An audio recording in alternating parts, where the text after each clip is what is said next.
to share these stories, to tell the stories, and tell the important stories that people need to know, because they haven't really been shared widely in the past.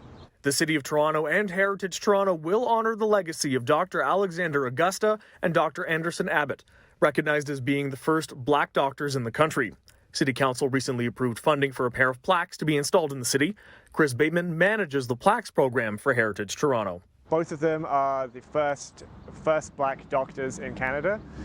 They both have a slightly different claim to the title, but both very legitimate claims. First one, Dr. Augusta. He was born in America, came to Canada to study medicine because he wasn't able to study medicine in the United States, and actually worked in the city for a time as a pharmacist on Yonge Street.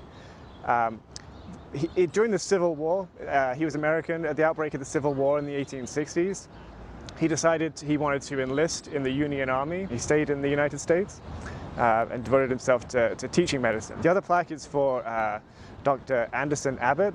And his claim is he was actually born in Toronto. So he was the first Canadian-born Black doctor. And he has a very similar trajectory to Dr. Augusta.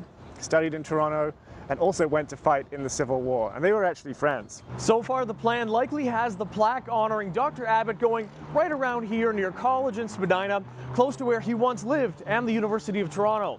The other plaque for Dr. Augusta is expected to be installed at the northwest corner of College and University near Queen's Park.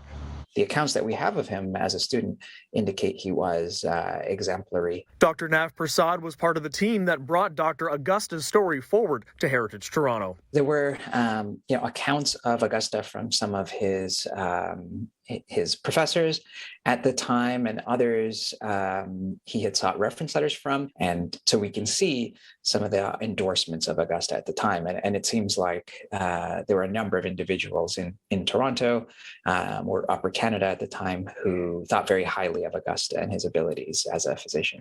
Meanwhile, City Councillor Mike Layton brought forward the motion to Council for funding for the plaques. He says he's happy to see the speed the project has been able to move forward. I think this is a good example of people bringing forward what is a good idea.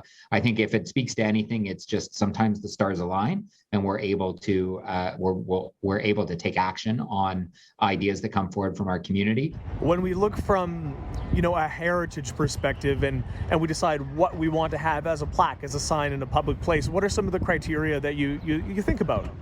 Well, actually, for Heritage Toronto's plaque program is open to the public. We'll receive an application on almost any subject. Toronto's history is incredibly interesting. I hope people will enjoy reading these. Bateman says the plaques should be installed by the end of the year. On College, David Zura, City News.